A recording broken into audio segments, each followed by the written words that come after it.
This is the Celebrity Mental Health Podcast, where I say it's okay to not be okay. And if you have the same mantra as me, then before we get to today's guest, please subscribe to Secure The Insecure whilst you're listening. And at the end of the episode, leave a 5-star rating and a review. Now, let me tell you about my guest today. My guest today is an author, a personal trainer, a podcaster, a presenter, a mum, and a friend who'll have seen her on screen since she was a baby. And now she's back on TV with her parents, Richard and Judy, on At Home with the Madeleys. That's coming to ITV soon. And you can also hear her on the EC Method podcast with over 400 episodes to binge. And it is with thanks to Nuffield Health for setting up this interview. I'm delighted to welcome back to Secure The Insecure for her second look at her mental health journey. It's Chloe Madeley. Hello, Chloe. Babe, how you doing? Yeah, I'm all right. I mean, it's you know when you know people and you're like, you go really professional, and then you go, oh no, we'll just chat like we normally chat. Just life, same shit, different day. So actually, just to quickly correct something, we made them change the name of it because At Home with the Madeleys was far too all-inclusive for what it really is. So now it's called Chloe Madeley, A Family Affair. How are you supposed to short? I liked it because it was like At Home with the Braithwaites, At Home with the Madeleys. I know, but what it did with it was giving the very wrong, strong impression that this was a Richard and Judy reality show, and I didn't want to tar them with that tacky brush. So I was like, you can't call it that. We have to change the name of it. Were you not like, also, people are going to be expecting to just see Richard and Judy, and suddenly I'm here with James, and everyone's like, yeah, what am I watching? Yeah, I was like, it's not fair on the audience. It's not fair on the family. I can't do it. Also, James is a Haskell. Bodhi's a Haskell. So it's not fair on them to call it At Home with the Madeleys. But James is mega traditional, and he would have been, his male ego would have been dented for life if we'd called it that. But what, you're still a Madeley on TV or in public, I'm aren't a you? Madeley, yeah. No, I am still a Madeley. I never changed my name. And I always said, like, when I have to renew my passport, get new bank cards, I'll do it all then. But I'm not going through all that admin and hoopla before I absolutely have to. And James is, like, furious about it because, like I say, he's really traditional. So if we start calling him a Madeley, oh my God, there will be hell to pay. When's that moment, though? Because obviously Bodhi's 1 year old nearly. We'll come to her in a second. But is it that when you start registering her for school and you're having to give your names, that you don't want it to be seen like you're just not in a relationship? I mean, I know you're a public media couple, but for someone to go, why have they not got the same surname? Or when she's old enough to go, why have they not got the same surname? Well, I mean, I think it will happen, but also I'm not in any mad rush. Like me and James are married. I'm going to have to change over all my legal documents at some point. Like I say, passports, bank cards, So I'll do it then. I'll do it when I have to. But yeah, I think for James, he very much wants to feel like I've taken on his name. Obviously, Bodhi is a Haskell. He wants to feel like I've taken on his name and I'm proud of it and I wear it like a badge of honor. And there's an element of me that's like, I really like being a Madeley. Like, I wear this as my badge of honor. So it's quite bittersweet. When I eventually do it, I'm sure it'll be lovely and we'll raise a glass of champagne.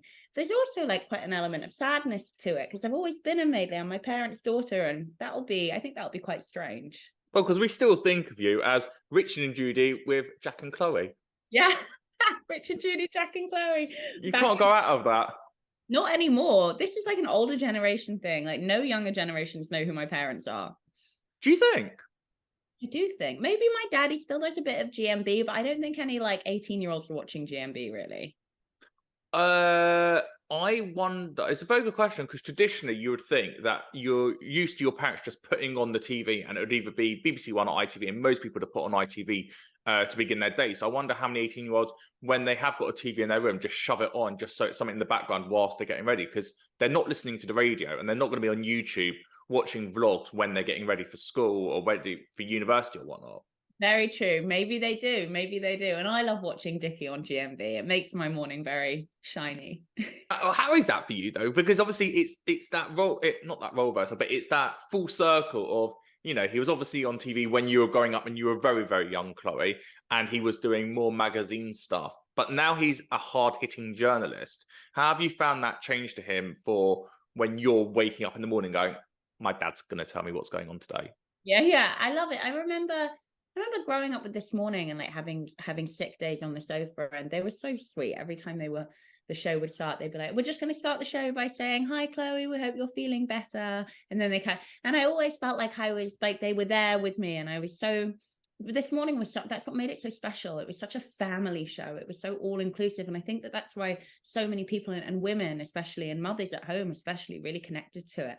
And I still have women coming up to me to this day saying, oh my God, I watched you grow up. I saw your first swimming lesson. I saw your first, injection. I saw your first holiday. And it's so meaningful. It's such a nostalgic time in my life, for all of us, really. Now, when I watch Dad on GMB, I'm more like nervous because it is much more political. It is much more hard hitting. And my dad is, my dad, doesn't have much of a filter. And I'm always like, oh my gosh, what is he going to say? But it is really, really lovely. And I think it suits him a lot more. He left school at 16 to join the Brentwood Argus, which was a local paper.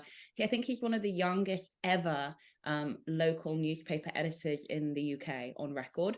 He's a journalist by trade, and he's so much more capable than I think people realized he was when he was doing this morning show, which is obviously much more of an entertainment show. So I'm really happy for him that he's doing GMB now.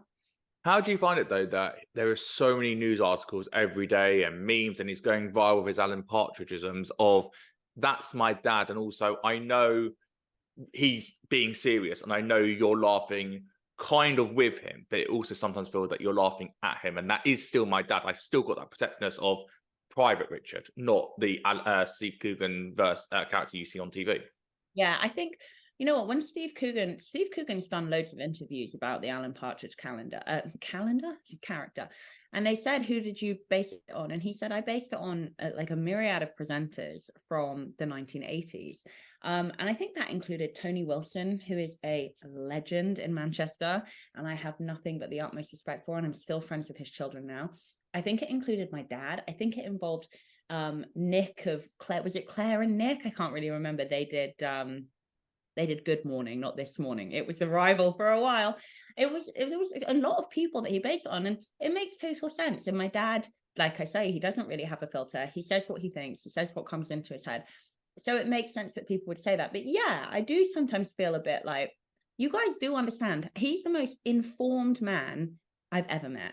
Like, he is so intelligent. He's so informed. He's such a journalist by trade. And there are definitely times where I'm like, a little bit disrespectful, especially given what he's done for the landscape of television in his whole career. But it's also part of being in the public eye. So suck it up, buttercup. You've got to get a thick skin, and it ain't ever going to stop. I mean, the way that we treat celebrities in this country is abhorrent, in my opinion.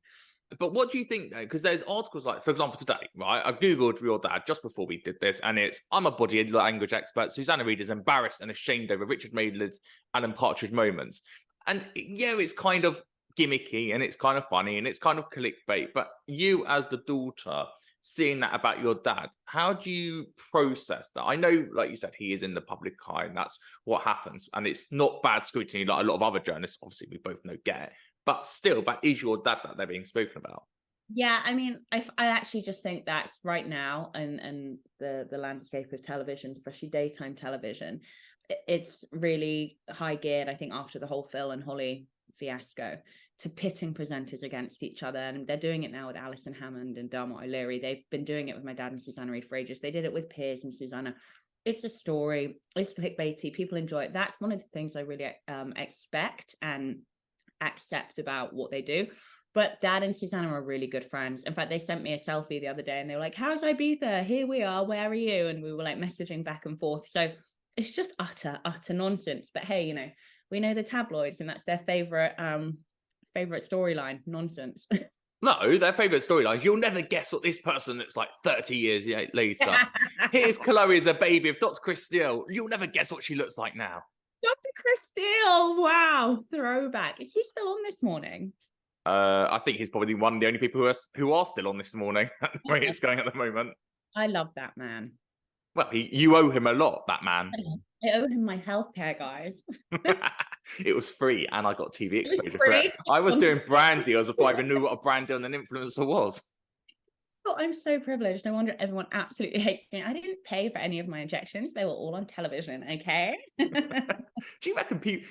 I don't know how to word this, but do you think there's a generation now who go, who's Chloe Madeley? And then other people going, well, she was the original influencer. Like, there were no other babies that were getting this all done at the time.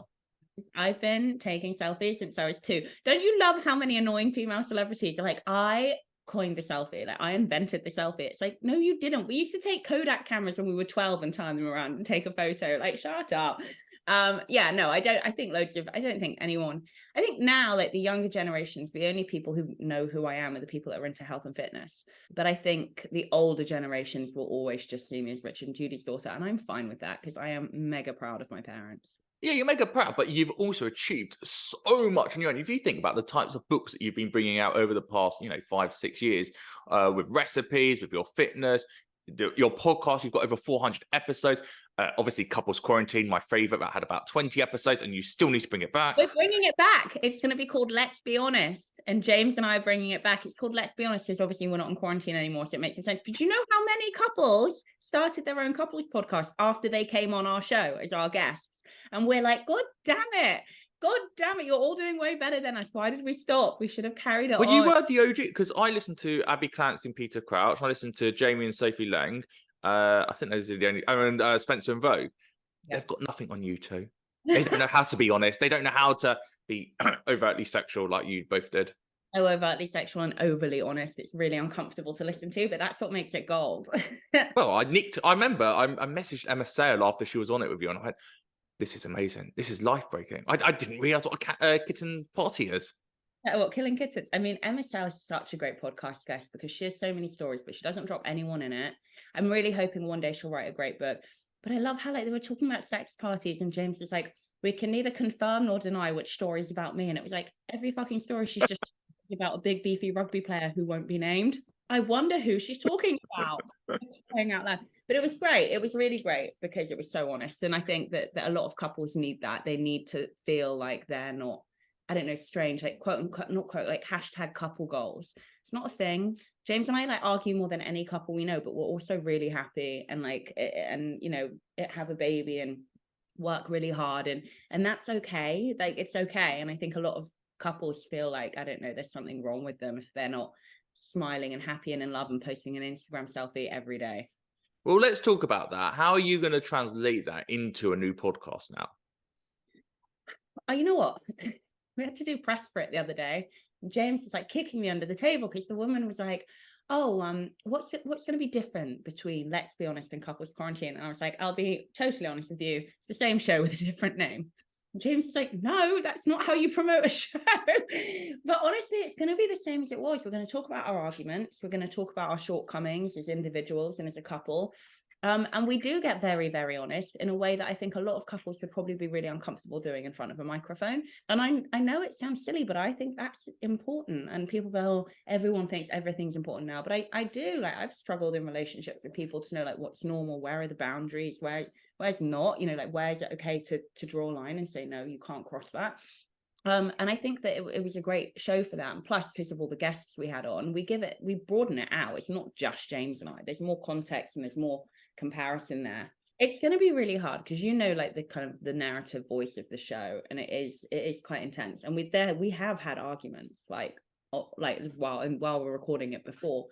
But actually, what's really interesting about having Bodhi now is that once we stop working, like work is like done, and now we're parents. Whereas before, and especially in couples quarantine era, lockdown, we'd sit in the episode, we'd sit in the conversation, we'd sit in the argument. Now now lockdown's over and we can do what we want. And we're parents. It's like as soon as work's done, we're parents. We're Bodhi. Everything else, it would just stop. And we've had it with filming this new show that I'm doing. We've had like sticky moments on camera, and we've had really stressful filming days, and it's quite intense, like having cameras film everything that you do all day. And it can be quite a lot. But it's really interesting. As soon as the cameras are gone, we're like, right, we've got to get Bodhi from the nanny, and we've got to cook dinner, and we've got to make sure that she's bathed, and we've got to make sure she goes down, and we've got to put some baby rice in her night milk so she goes to bed. And you have to throw everything at the kid. Well, I don't know where to begin there. Do we go down the TV show route or do we go down Bodhi route? Where do you want to go first? It's up to you, babe. You're the journalist. You tell me. You're the one you've been trained by a proper journalist. I'm winging it still 30 years later. Aren't we all? My dad gets really bad imposter syndrome still. We talk about it all the time. It's really interesting because I get it with what I do. And you're just always like, oh my God, like, what if I get found out? And it's like, found out about what? Like, he's been doing it since he was 16. I've been doing what I do now for 12 years. And we're both really qualified and experienced in our fields. You still have moments where you're like, oh God, I'm not good enough. Because I've worked with your dad over the years, and I love when he comes into the building because he owns the space. And you go, Richard made this here. He's an amazing journalist. The guests love him. The producers love him. I'm surprised that he gets imposter syndrome still. He does. It's really interesting. I think it's part of the human condition, and I actually think it proves that you're doing something that challenges you. And I don't think it's a bad thing at all. Oh no, I wear it on my sleeve, and I wear paranoid on my sleeve. I think it's important to be paranoid, and I think it's important to showcase my vulnerability a lot of the time and go, do you know what? I feel a bit uncomfortable, or I really hope I haven't upset you and offended you, because it shows I'm human, but also it shows I've got empathy. And a lot of people don't want to show that, and that doesn't work how the mind works. Yeah, it's interesting. I like doing the shows really. I've had moments where I've been really like anxious, nervous that with how I'm coming across, because we're all human, we all have bad days, we all have bad moments, but you never want it to look like, I don't know, you never just want it to look like you're a complete dickhead, do you? So I look back sometimes on filming moments in the day and I think, oh my God, I really hope that if that makes it in the show that it doesn't come across too badly. But we are all human, and I think we need to be a bit more forgiving of each other. And like I say, I think there's a culture in our press with people in the public eye, and I think it has a trickle down effect on how we see and treat each other. And I think there's definitely some work that we could all be doing on compassion. Well, how does it work for you though? You've been given your own TV show. Where's your line of imposter syndrome there of, I deserve this TV show, I have been in the industry for 20 years, versus, why have they given it to me? There's loads of celebrity couples. Why are they not going to give it to the new winners of Love Island? Like, how are they giving this space to me? Do I deserve this space? That's not something that worries me. I know how hard I work, and I know what my life is like with James DJing and Ibiza every weekend and having Bodhi. And I know that I'm also very lucky in that James and I can afford to have part-time childcare. Not everyone can do that. So we have a part-time nanny. So, it's more that I think there's always been a narrative about me in the press, and certainly with trolls, that I'm like very entitled, very spoiled. People don't realize that I work many different jobs. I graft my ass off to make an income. I went back to work 8 weeks postnatally because I needed the money. But I also do live quite a privileged lifestyle at the same time. Like, so James flies out to Ibiza every weekend to DJ. And some weekends, so every 4 or 5 weeks, I'll fly out. And he's doing it all the way. He started in June. He'll do it all the way till the end of September. Every 4 or 5 weeks, I'll fly out for a weekend with Bodhi and spend a weekend with him in Ibiza. Now, this could be perceived as one of two different things. One, well, her husband's DJing in Ibiza and she wants to spend some time with him and the baby on a weekend every once in a while. So of course she's going to fly out every now and again to go spend time with him. Or what a privileged, twat. She's, I've been watching 3 episodes of the show and she's gone to Ibiza twice already. And it's like, it's really hard. And those are the things that I sit on and worry about. But I also think that makes me conscious of my privilege. And that's a very, very good thing. And that's very important. Those are the things I'm kind of getting in my own head about. It's really interesting. It forces you to reflect inward a lot more so than I was expecting. Let's really quickly talk about your campaign with Nuffield Health. It's a really interesting campaign, and I'd love to do another half an hour easily just on the campaign, because there's a lot about transitioning between 11-year-old to 16-year-old girls. What's your research shown? So it's Nuffield Health research, and they wanted to kind of delve deep and figure out why so many young and teenage girls were bunking off PE in school and not taking up extracurricular kind of exercise. And what it showed was the main data point, it was 84%, which is over 2/3 of 11 to 16-year-old girls felt that when they started their menstrual cycle, their love of and passion for physical exercise and sport completely diminished, which is really sad and slightly worrying, given that physical exercise is actually really pivotal to your physical health and your mental health as well. So that was the kind of the really dominating stat. But the one that I liked was that 1 in 5 girls feel like PE in school just doesn't cater to their interests at all. They have no interest in it. And that was me. I was given netball and hockey and rounders. And like absolutely none of these appealed to me. And I found team sport to be very intimidating. I didn't enjoy it. I would freeze a lot in the middle of a game. So not the best. And it wasn't until I was in my kind of early 20s, mid 20s that I found weightlifting. And I realized that I didn't, quote unquote, hate all exercise. I just hadn't found the right thing for me yet. And my mental health started to improve so much, as did my physical health. And I wish that I'd found that as a younger girl. So I'm really excited to be part of the initiative. Mothers and young girls can sign up to do free weekly exercise classes all across the UK. If you go on nuffieldhealth.com/move together, that's the name of the campaign. They're going to basically have a myriad of different options when it comes to exercise. They're going to have boxing, they're going to have weight circuits, they're going to have Pilates, they're going to have yoga. So young guys can go together and try something new and see if they like anything. Oh, amazing. And finally, let's plug everything. TV show, podcast. Talk to me about the next 4 months. Okay, so the podcast, which is my own podcast, that's coming back in the next couple of weeks. So keep an ear out for that. Let's be honest, this James and my podcast, I think that's going to come out in September. I am doing this new show with ITV that will be on ITVB. It's called Chloe Madeley, A Family Affair. Obviously doing the Move Together campaign right now, and I should be writing my 5th book, but I am so overwhelmed that I think if I do, I'm going to have some kind of mental breakdown. So I'm just pretending that I'm not getting any emails from my literary agent right now. I'm sure she loves me. You've been listening to Secure The Insecure with me, Johnny Seifert. If you love the ad, please do go and rate the podcast, subscribe to it, share it with a friend. Let's keep spreading the word. It's okay to be okay. And let's keep spreading the word. We've all got imposter syndrome. So let's wear it on our heart, on our sleeves, on TikTok at Johnny Seifert92, on Instagram at Johnny Seifert, at Secure The Insecure podcast. Thanks so much to Louise Phillips and her team and Nuffield Health for sorting out the interview. Do go and check out Chloe's stuff. I absolutely love her. Just go and support her any way you can. And I've been Johnny Seifert on Secure The Insecure. Until next time, thank you and goodbye.